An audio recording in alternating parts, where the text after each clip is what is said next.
Mr. Carney, sorry. Mr. Carney, why are you lying to Canadians saying that you're an outsider when you're the ultimate insider? Why are you lying to Canadians? Je ne suis jamais une députée, madame. Alors, You are the special advisor to Trudeau. pourquoi tu parles anglais chevalier? Because we are an English news outlet, and you know it. But why are you lying to Canadians saying that you're an outsider? When you return as a prime minister, are you going to cut ties with the World Economic Forum? J'en ai pas.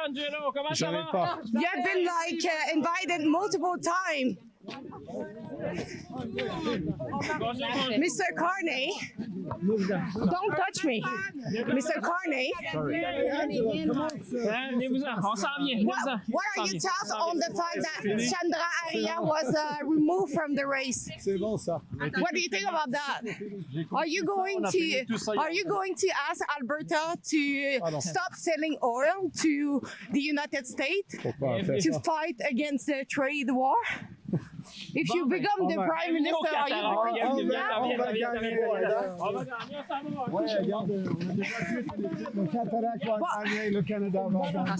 Mr. Carney, why are you literally lied to Canadians saying that you're an outsider? Can you stop? No. Who are you? Who are you? Who are you? Je marche pour entrer. No, you don't have to stop me. Je marche You don't have to stop me. Je marche pour entrer. Oh, Sheila, where do I even begin? First of all, to your point of the media being shunned, the Mark Carney campaign is a lot like going to a Yoko Ono concert. It starts out badly and then proceeds to get horrid.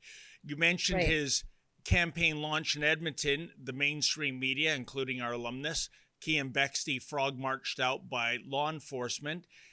But the mainstream media was there. I can tell you the day before Alexa scrummed Carney, I was in Toronto in the beaches to see him come for an event hosted by Nate Erskine-Smith, the MP for Beaches, East York. And I understand he's now a cabinet minister. Funny how that is. They're literally running out of people.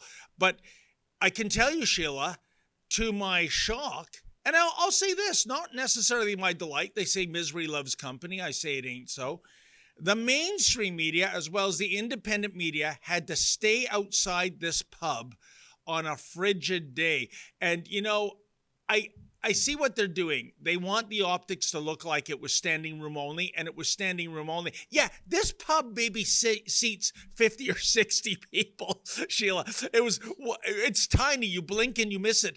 And I want to give kudos to Alexa because she was fortunate enough to find him doing maybe a football field or two walk to the venue. With me, alas and alack, I was on Queen Street East. An Audi whipped up. Carney jumped out and kind of like, well, Barry Allen, Wally West, Jay Garrick. Do you know who I'm talking about, Sheila? These are all the alias for various incarnations of The Flash. He literally ran into the pub, and I and other media barked out a question, none of which was answered.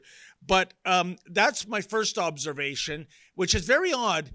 If you're running for Liberal leader and presumably prime minister, don't you want to get your name and your policies out there? Apparently not, which leads me to believe this is a coronation. And as it pertains to Alexa, Sheila, I'm getting a little sick and tired of this mansplaining in Quebec, whether it's Carney or Stéphane Guilbeault. Oh, you're in La Belle Provence. Speak French.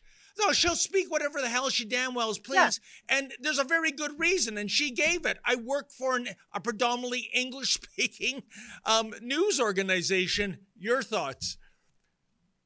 These Liberals have a real problem with women speaking their minds, don't they? Yep. I'm glad you mentioned Nate Erskine-Smith, because soy has done something to that vegan's brain. And this touches on everything that you just mentioned, including the fact that Mark Carney refuses to speak to media.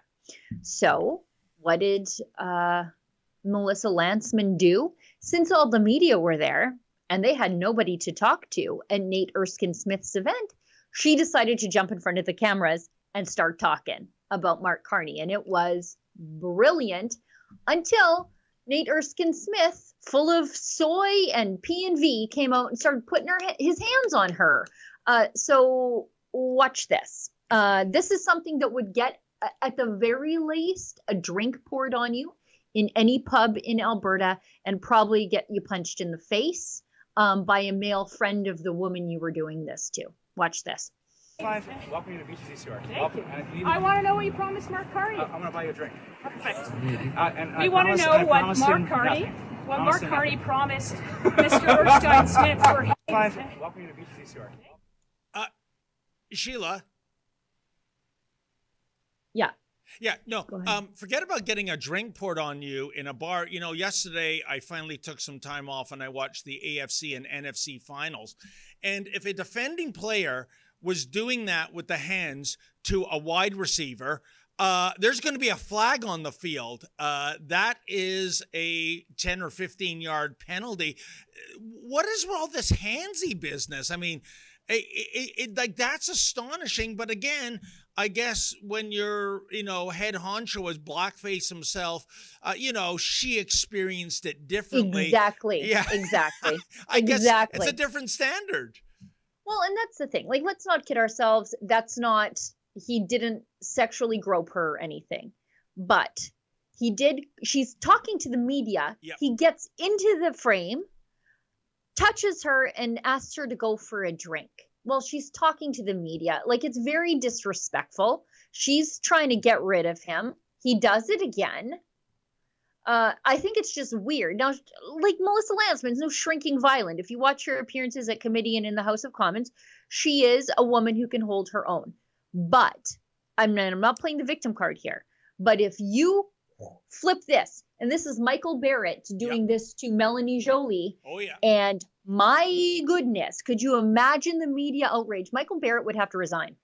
He would. Oh, yeah.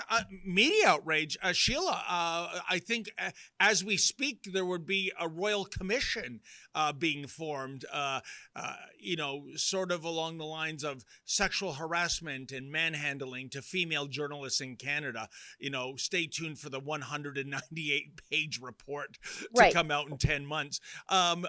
It's a complete double standard, but do you see anyone on the left going to the defense of Melissa Lantsman? No. In fact, it's quite the opposite. I saw a senior advisor to the Prime Minister's office basically blaming her. Like, what were you doing at Carney's announcement? Her politics were her skirt was too short. Like, it's just, it's ridiculous. By the way, that's exactly where I was. That pub was across the street. So Nate Erskine-Smith, the mad vegan, as you call him, he crossed the street in frigid temperatures without even a jacket on. Dangerous for a vegan. Yeah. So it wasn't, there was a large degree of separation. And yeah, I know we live in a dominion where, it's supposed to be on a sidewalk in a public square. That's considered free space. But we've seen under blackface and Chief Demke in Toronto, there is a new standard for that as well. So, if you weren't looking for Melissa Lantsman, Sheila, the people in that pub would not have noticed her, right? She was across 4 lanes of traffic. Yeah. Yeah. I mean, this is just how the Liberals are. So a woman is making a point and you've got to shut her up. I mean, that's what Carney tried to do to Alexa. It's what Nate Erskine-Smith just tried to do to Melissa Lantsman. It's what Justin Trudeau does to every woman who ever questions his supreme authority. But carrying on, sorry, we're going to run out of time, David. I know you have things to say. We're going to run out of time, and I want to get to Mark Carney. Does anybody know what he's going to do if he wins? He's the front runner, and no one has a clue what any of that means whatsoever. He hasn't released a platform. We don't know what he's going to do with the most unpopular Liberal policy in the country, the carbon tax. We don't know what he's going to do on immigration, housing, Trump tariffs, nothing. We have no idea. But the Liberals are like, he's the guy to lead Like, can you imagine?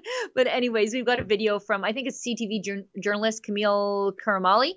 And he was able to run into Carney, it sounds like.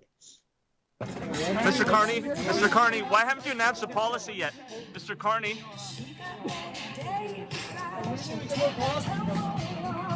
Mr. Carney, why haven't you announced a policy yet? I've got lots of policies. You'll see them. Yeah, but why haven't you? You could be prime minister in the matter of weeks. Why wouldn't you tell the Canadian people what they're in for? Canadians are going to know exactly what we intend to do by the end of the leadership, and we're going to roll it out, and they're going to be detailed. And that's the difference between sitting in a room, coming up with some slanders and slogans, and actually having detailed policy. They're going to make a difference for Canadians. Would you scrap the carbon tax? Yes or no? Yes or no? You'll see by the end of the week. Yes or no, You'll sir? see by the end of the week. Follow me for the week. Really called you the PMO's choice for leadership. What's your I response? seem to be the choice of many of the Liberal MPs.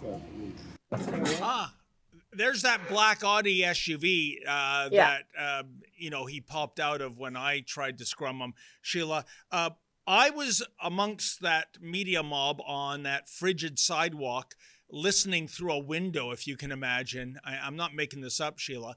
What he had to say. By the way, the meeting began. I call him as I see him. It was high energy. Nate had his loyal minions, really cranked up. Here's the funny thing, Sheila. I think Carney spoke for maybe 5 or 6 minutes. The longer he spoke, I mean, it is fitting that it's Thomas Crapper Day. It was like the sound of a flush toilet. The energy was being sucked out of that room. Yes. Whenever, he had these lines where he's pausing, thinking, give 3 seconds for the applause. No applause, nothing. And the one thing he said, to your point, about, not saying anything, he said, as I crisscross Canada speaking to Canadians, oh, really? You don't even speak to the media. Anyways, they have 2 things causing them anxiety. 1 is the cost of living. 2 is the housing crisis.